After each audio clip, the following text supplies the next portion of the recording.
And now we bring you the tales of a very interesting character who went by the name of Captain Ohoiurve. Captain Ohoiurve was a scoundrel. He could be trusted, but he shouldn't have been. But people often did, because he was very clever, this Captain Ohoiurve.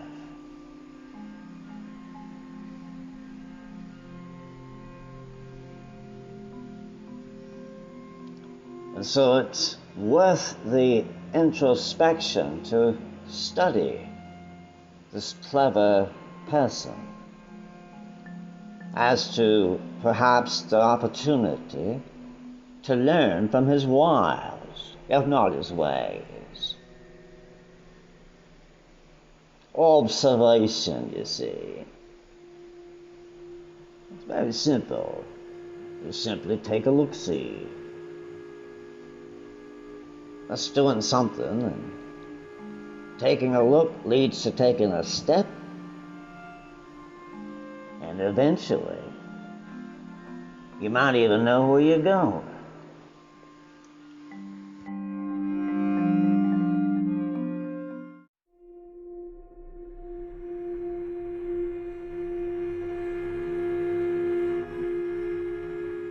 Hi, do you want to make your own podcast for free? Try Anchor. It's the easy way. Anchor gives you creation tools needed. You can use your own phone or computer. Anchor will distribute your podcast for you to the right platforms, Apple, Spotify, and all the big ones. You can make money on your podcast no matter the size of your audience. So download the free Anchor app and get started.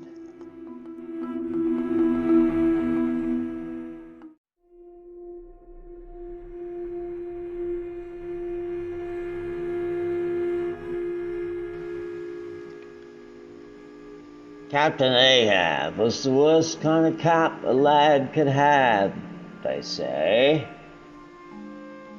What do you mean? The worst kind of captain a lad could have, they say. Captain's always gotta get you the same. The captain's captain. You know you gotta duties on the boat. Yeah, but some captains take advantage of the fact that there's the captain.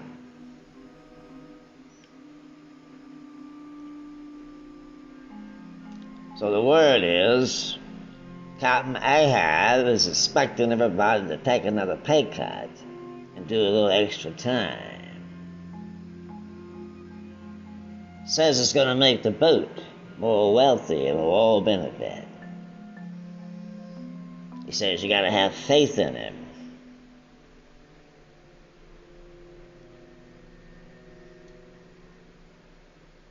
But he does promise some adventurous stops along the way, even if it is a bit at a cost defray. He'll send the boat the merry way, just for his old lads, you see.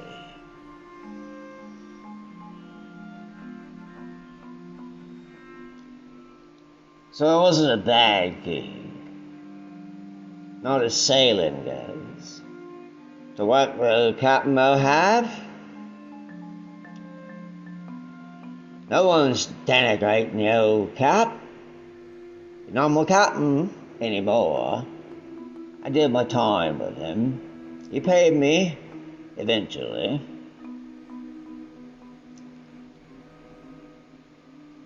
But as an independent sailor with my own ship, I see Captain Ohoiurve. I see him about. I would not desire to be such a lout as Captain Ohoiurve, but I wish him his merry way.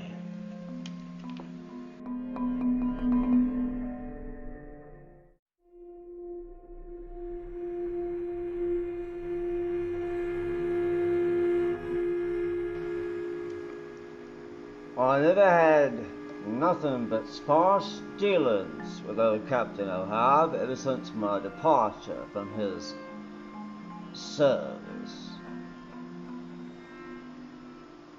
A feat I learned earlier was not easily accomplished by some, but that's another tale.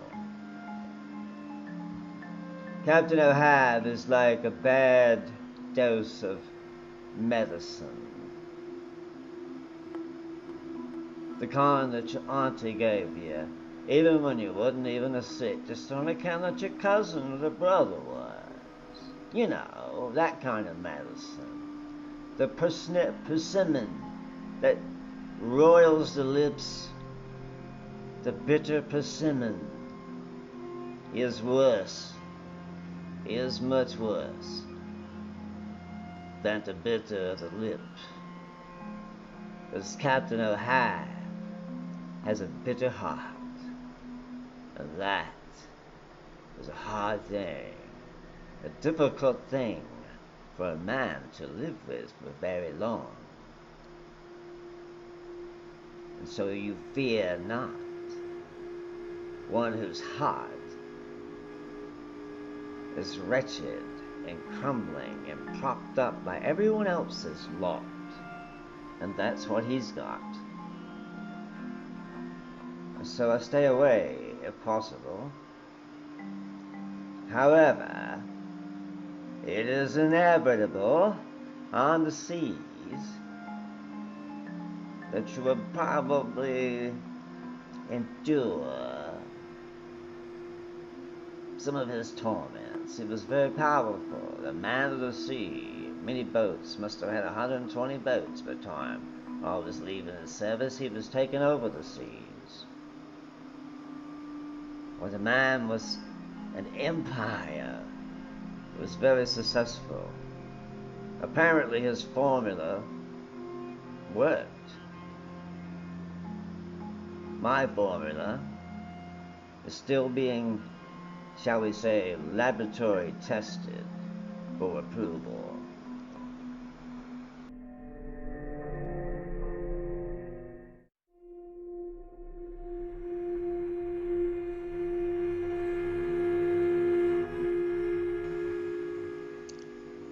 Now don't you go a-fancying none, old Captain Ohoiurve here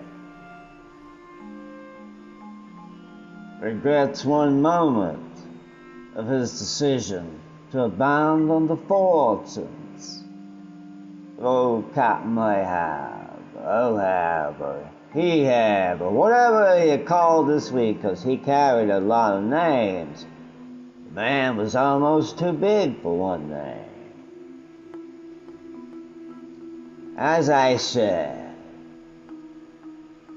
I weary not for what might have been, and I fancy my lot above all his and all his men. For ours is a worthy journey, worthy indeed.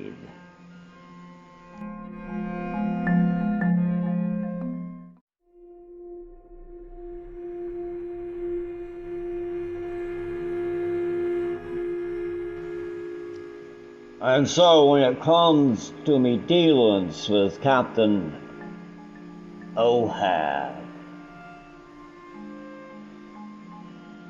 funny how he changed his name as the years go by with him. All kind of have, but mostly he have. Old Captain Ohoiurve had more than a bounty share. And no one said he was accounting fair. But no one said nothing at all about his counting.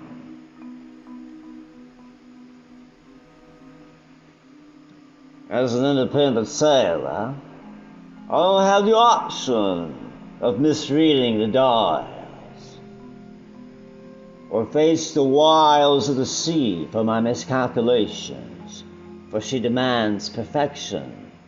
She demands to be understood that she is not necessarily metric and linear. She is curvaceous and she is moving, and the sea is the sailor's lover.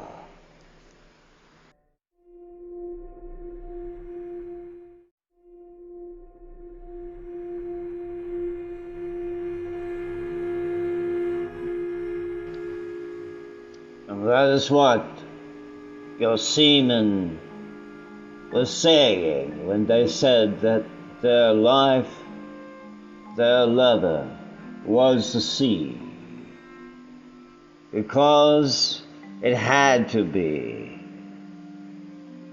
To survive the throbbing, thrashing, gnarling sea required a man of high steed, a sturdy sort that could handle the wind and the rain and still tie a knot, not in vain.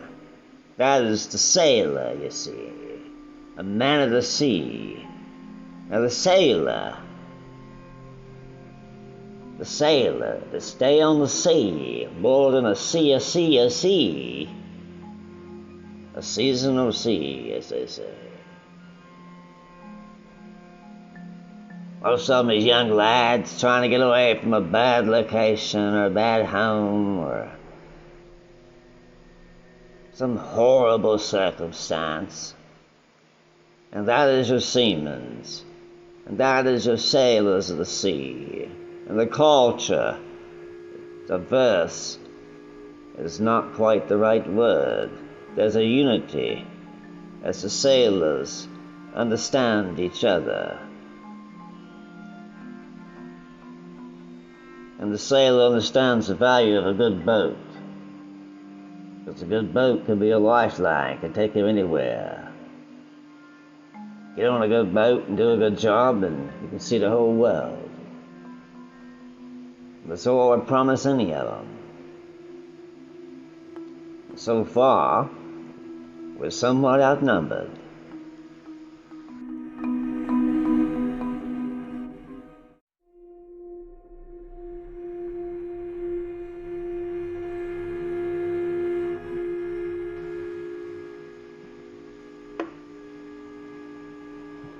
But being outnumbered has never worried Captain Ohoiurve, for it is not a numbers game. That is the key. It is not a numbers game. Although you can gain enormous gains with some right numbers falling your way, things tend to sway and sway ever more your way. Yes, there are advantages to having more.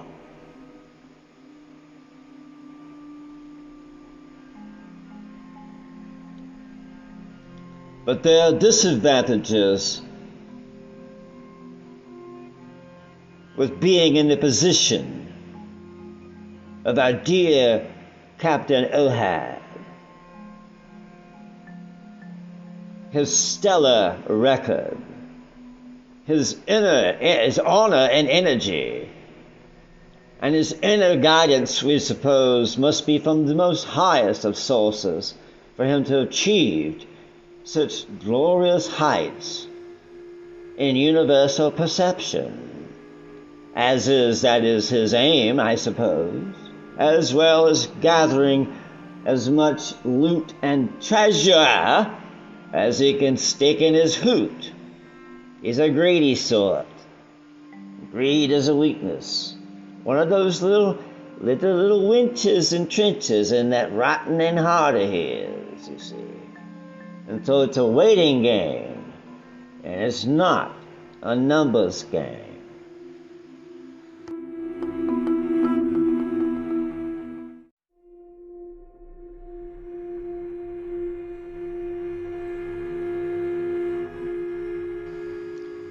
You see, there were those who said that Captain Ohoiurve must have gone mad. Those close to him said he was not. He was not himself. He was possessed by the desire to have all the seas, all the ports, and he was close to getting it. Only a madman would attempt such vile and vain efforts for so little to be gained, as he had everything except for a small little bit. And he fought for it, just like the beggar on a cobblestone street. So greedy was Ohoiurve that it became more than a weakness. And there was no more dangerous enemy than a fearsome, greedy sort. For they're like the caged beast. Their options are very few.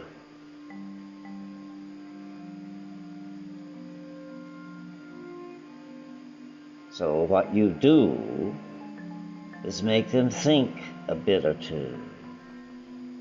Make them laugh and make them dance. They love neither. They're only greedy bastards. And it pummels their development into the lower depths of human imaginations and imaginings are dense and dark and simple and ungainly. But they themselves are still above the fray, shiny and noble, and so very proud.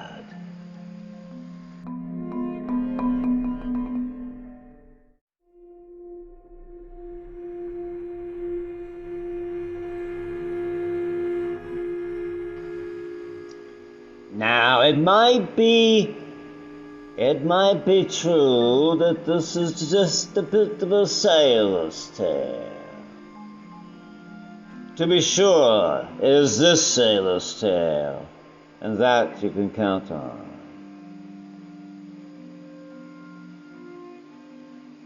I did not hate Captain Ohoiurve,